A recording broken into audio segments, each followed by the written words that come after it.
Hello, dear all. This is Sandeep Chaudhary from SU Union Junior College, Pune.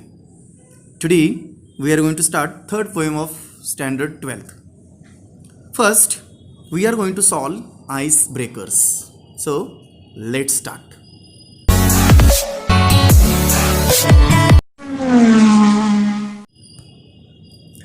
First activity: prepare a word register related to marine life.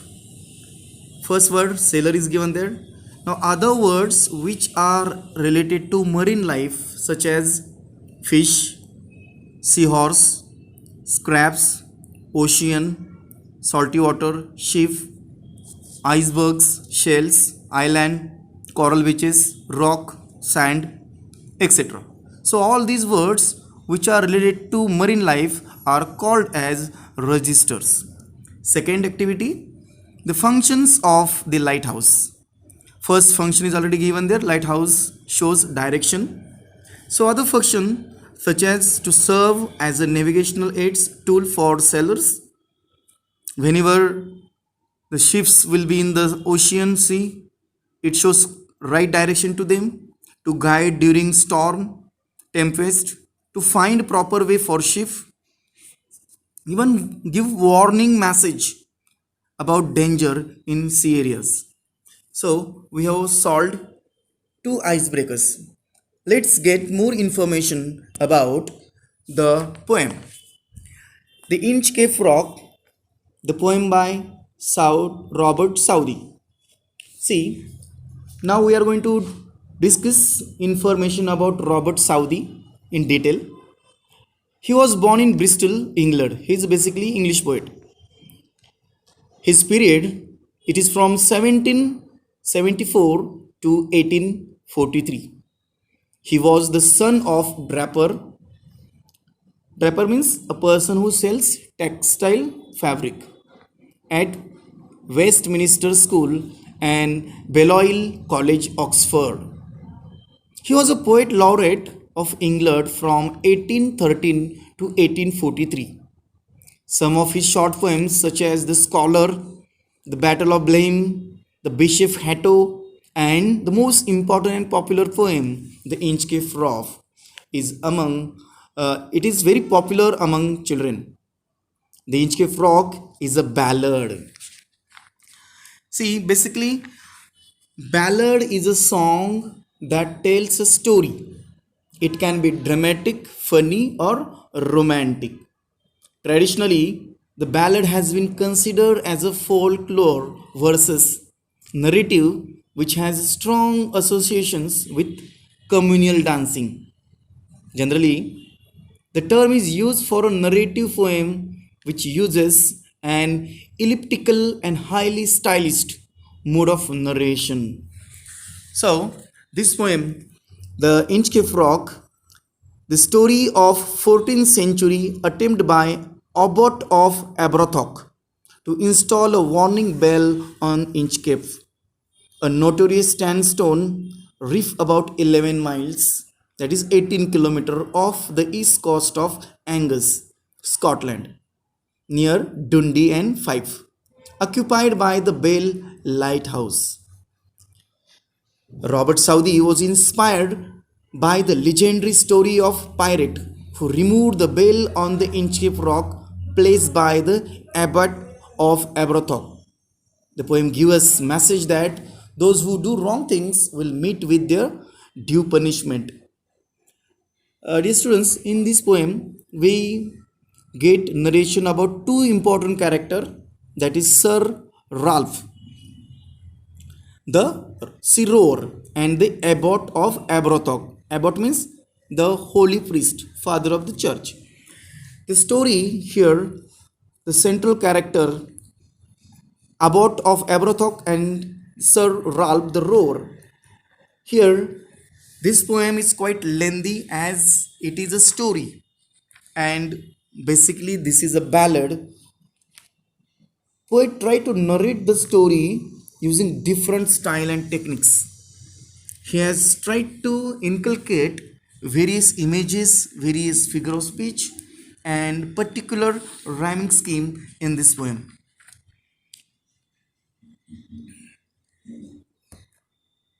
Now we are going to learn introduction of the poem. The Inchcape Rock by Robert Southey's ballad tells us about legends of Inchcape, the reef in the North Sea, about 18 kilometers off the coast of Angus, Scotland.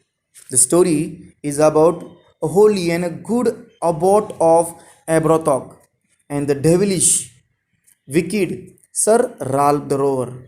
The abbot achieved the great feat of installing a bell on the dangerous Inchcape Rock that had previously caused many shipwreck. His bell rang during the storm and issued an alert for the passing ship. So, due to that, many sailors and ships have saved themselves. And that is why all sailors showers blessings to Abbot of Abertoch.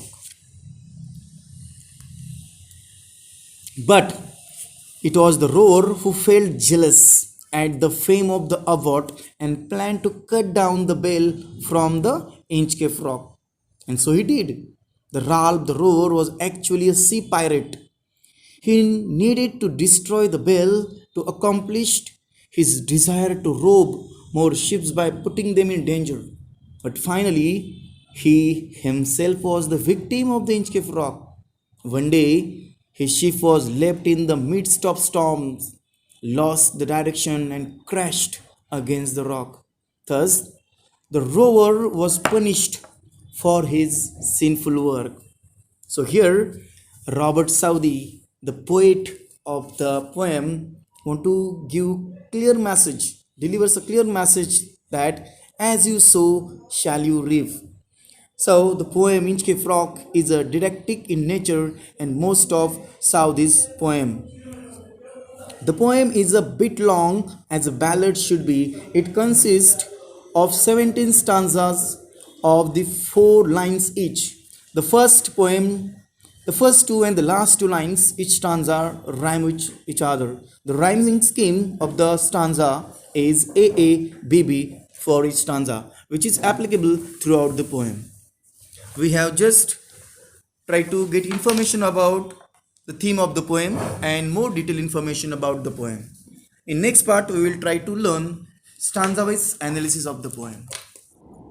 Let's start the study of the poem in detail. This poem, written by Robert Southey, has been divided into 17 various stanzas. It is written in a ballad style. It is a long narrative poem, tells the story about the Inchcape Rock. In this poem, we have 2 characters, the abbot of the Abertoch, who installed the bell on the rock, the Inchcape Rock, but unfortunately, the wicked mind, the rover, Sir Ralph the rover, decided to cut it down. And afterwards, what happened? It is the entire story. So, let's start the story stanza wise. No stir in the air, no stir in the sea. The ship was still as she could be. Her sails from heaven received no motion. Her keel was steady in the ocean.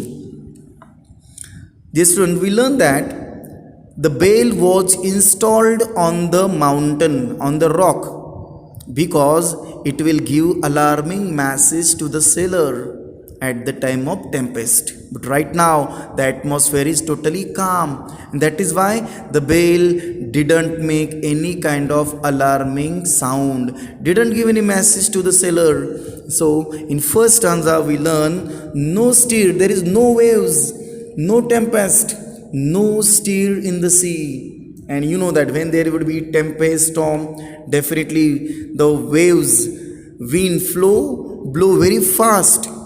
But even the sea is very normal. The ship was as still as she could be. Simile as well as alliteration is used there.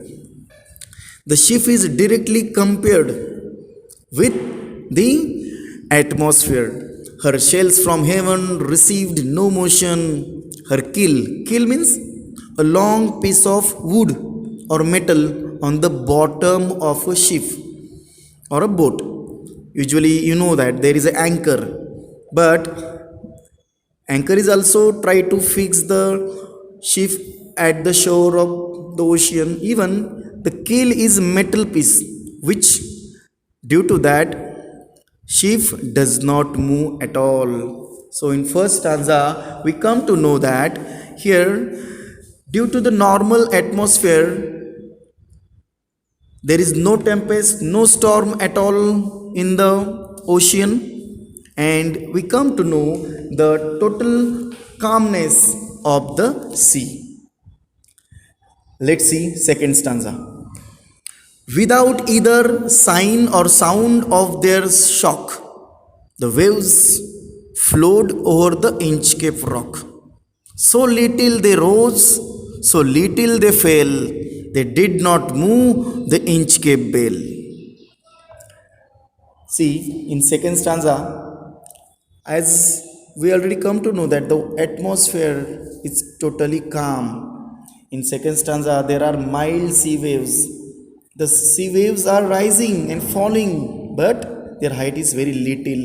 They cannot go on a Inchcape rock. They cannot touch the bell even. So little they did not make any sign or sound. The waves were gently flowing. As poet repeat the feeling that is calmness of the sea. And now in this stanza, poet want to say, as the sea, the waves flowing very slowly, and the waves flowed over the Inchcape rock, but they are very small. So little they fell, and they did not move the Inchcape bell.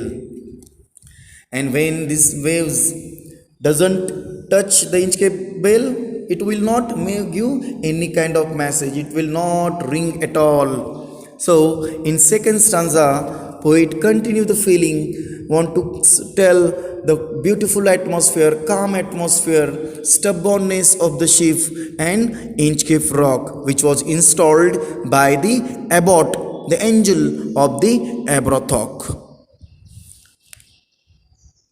I hope you understood first two stanzas. Remaining stanza we will continue in next part. Thank you.